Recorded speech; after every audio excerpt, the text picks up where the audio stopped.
এদিকে দেবরাজ চক্রবর্তী গ্রেফতার হতেই আবারও সরব প্রমোটার কিশোর হালদার। বিস্ফোরক অভিযোগ করলেন তিনি। 2024 সালের ডিসেম্বরে আক্রান্ত কিশোর হালদার 1 কোটি টাকা তোলা চাওয়ার অভিযোগ।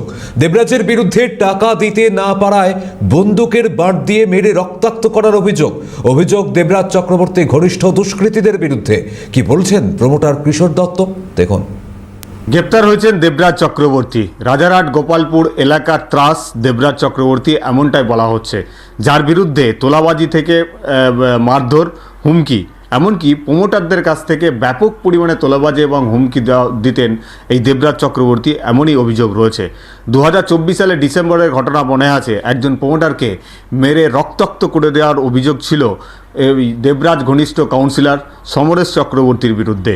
তারপর সেই ঘটনায় দেবরাজ চক্রবর্তী আক্রান্ত সেই প্রমোটারকে ফোন করে কার্যত হুমকিও দিয়েছিলেন। সেই বিভীষিকাময় অভিজ্ঞতা, কিভাবে তাকে ফেলে রাস্তায় মারধর করা হয়েছিল, রক্তাক্ত করে দেওয়া হয়েছিল, সেই কিশোর হালদার প্রমোটার এই মুহূর্তে আমার সঙ্গে রয়েছেন। কিশোরবাবু, 2024 সালে ডিসেম্বরে কিভাবে আপনাকে মারা হয়েছিল আমরা দেখেছিলাম, রক্তাক্ত হয়ে গিয়েছিলেন আপনি, মাথা থেকে বিভিন্ন অংশ ফেটে গিয়েছিল। তারপরে দেবরাজ চক্রবর্তী আপনাকে ফোন করে থ্রেট করেছিল যাতে করে আপনি হসপিটাল না যান, এটাকে নিয়ে আপনি যেন মিডিয়াতে না বলেন। সেই দেবরাজ চক্রবর্তী অবশেষে গ্রেপ্তার হয়েছেন, কি বলবেন? আমি প্রথমেই জানাই বর্তমান মাননীয় মুখ্যমন্ত্রীকে অশেষ ধন্যবাদ, যে তিনি যে পদক্ষেপগুলো নিচ্ছেন, যারা দুর্নীতি করেছে, যারা তোলাবাজি করেছে, যারা গুন্ডামি করেছে, এদেরকে এক একজনাকে অ্যারেস্ট করছে, এটা খুবই ভালো। পুরো পশ্চিমবাংলাবাসী শান্তিতে এখন ঘুমাচ্ছে। এই দেবরাজ চক্রবর্তীর নেতৃত্বে রাজারহাট গোপালপুরে পুরো তোলাবাজ ছাড়া আর কিছুই ছিল না, খালি এরা তোলাবাজি করতো।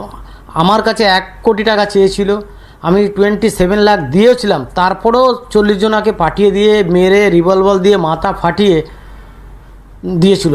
তার মানে স্পটে, অন দ্য স্পটে সমরেশ চক্রবর্তী ছিল, 9 নম্বর ওয়ার্ডের কাউন্সিলর, বিধাননগর কর্পোরেশন।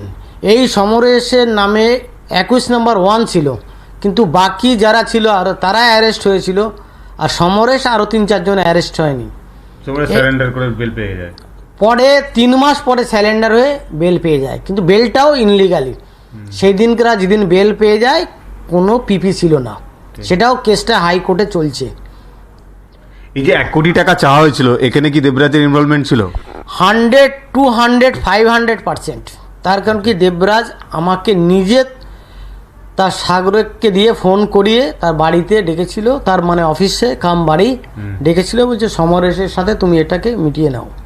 আমার নিজের জমিতে আমি কাজ করছি, মেরে আমাকে মাথা ফাটিয়ে দিয়ে কিছু টাকা দেওয়ার পরেও তারপরে মাথা ফাটিয়ে দিয়ে জমি থেকে ধাক্কা মেরে বের করে দেওয়া, মানে কতটা প্রভাব খাটাতো এরা।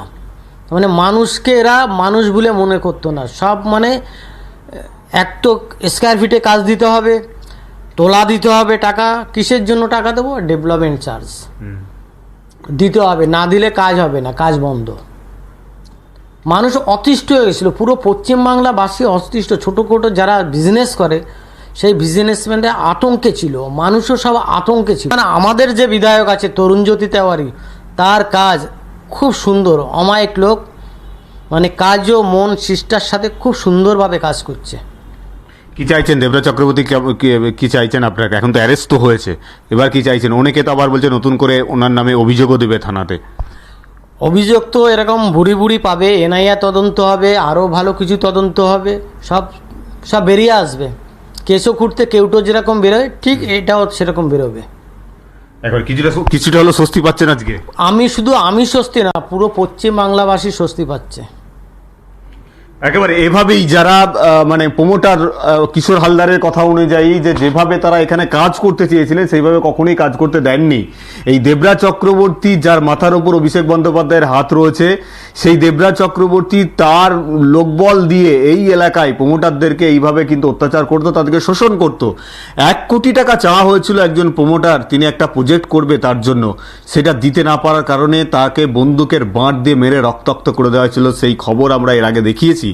এখন সেই দেবরাজ চক্রবর্তী গ্রেপ্তার হওয়ার পর কিছুটা হলেও তারা স্বস্তিতে রয়েছেন এবং রাজ্যের বর্তমান মুখ্যমন্ত্রী যে পদক্ষেপ নিচ্ছেন এইভাবে যাদের বিরুদ্ধে তোলাবাজির অভিযোগ রয়েছে তাদেরকে গ্রেপ্তার করা, সেই পদক্ষেপে একজন আক্রান্ত প্রমোটার হিসাবে কিশোর হালদার তিনিও ধন্যবাদ জানাচ্ছেন বর্তমান মুখ্যমন্ত্রীকে। এখন দেখার যে দেবরাজ চক্রবর্তীর বিরুদ্ধে আইনানুগ কী ব্যবস্থা শেষ পর্যন্ত হয়। ক্যামেরায় প্রসন্ন নস্করের সঙ্গে মফিজুল ইসলাম, ক্যালকাটা নিউজ, কলকাতা।